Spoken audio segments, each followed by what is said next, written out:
that I hope to read recently. No, that's not what I was trying to say. How do I explain this? So for the first... Hey fellow fiction fanatics, I'm Chase. Welcome back to my channel.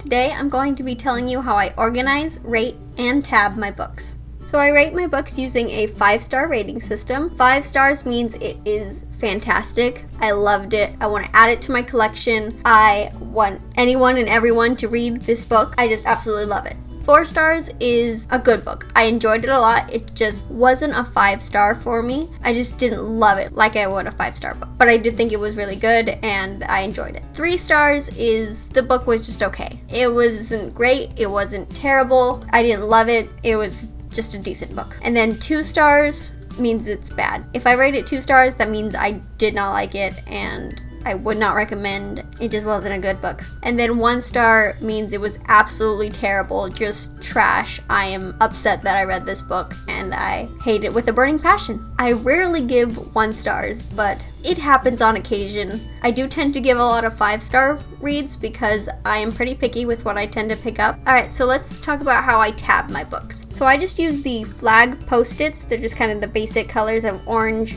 purple, green, and blue, and pink. So each color represents a different thing when I tab books. Orange is something that made me laugh or smile. Purple is something that either shocked me or made me really angry. Green is how I tab all my favorite quotes. Or if I'm rereading a book, it's like a aha moment, something that I'm like, oh yeah, okay. Blue is something that's sad, and pink is either something that I love or just something romantic. And that is how I use these little tabs. So I'll show you a couple examples now. The Trials of Apollo by Rick Riordan. You can see that there's a lot of orange, so this is a really funny book. For Wondersmith by Jessica Townsend, you can see that there's a lot of purple. So there was a lot of things that were shocking in this novel. I was recently able to reread The Hate You Give by Angie Thomas, and I was able to tab it how I want to now.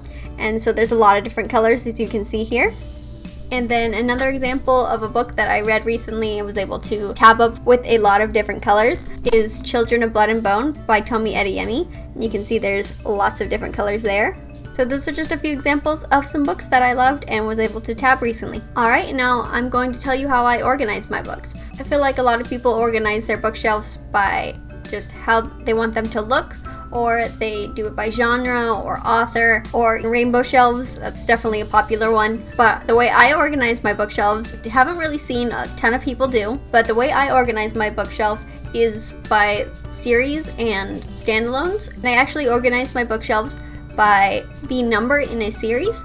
And the top shelf is a series that has 12 plus books, and then it goes all the way down to this shelf here, which has trilogies, and then eventually duologies will go there.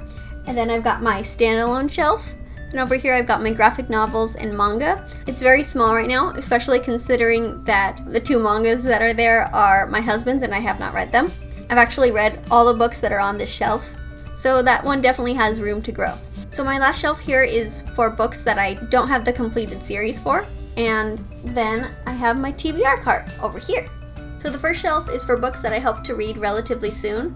This second shelf is for books I hope to read but haven't read yet. And then the third shelf is for books that I own that are like the second book in a series. So I have books prior to those that I need to read before I can get to those ones. And that's how I organize my books. I would love to know how you tab your books and how you organize your books, because I find that really interesting. I'd love to know if you tab your books or if you annotate your books, because that's something I cannot do. 1, I don't like my writing. 2, I can't spell for the life of me. I also feel like I have a lot to say when I'm taking notes myself, so I don't feel like I can fit that within just the pages or just on a post-it. So I'm just gonna stick to taking notes on my phone and then tabbing them accordingly. But I'd love to know what you do, so let me know in the comments down below. As always, thanks for watching. Don't forget to like, comment, and subscribe, and don't forget to share the love. I'll see you next time. Bye!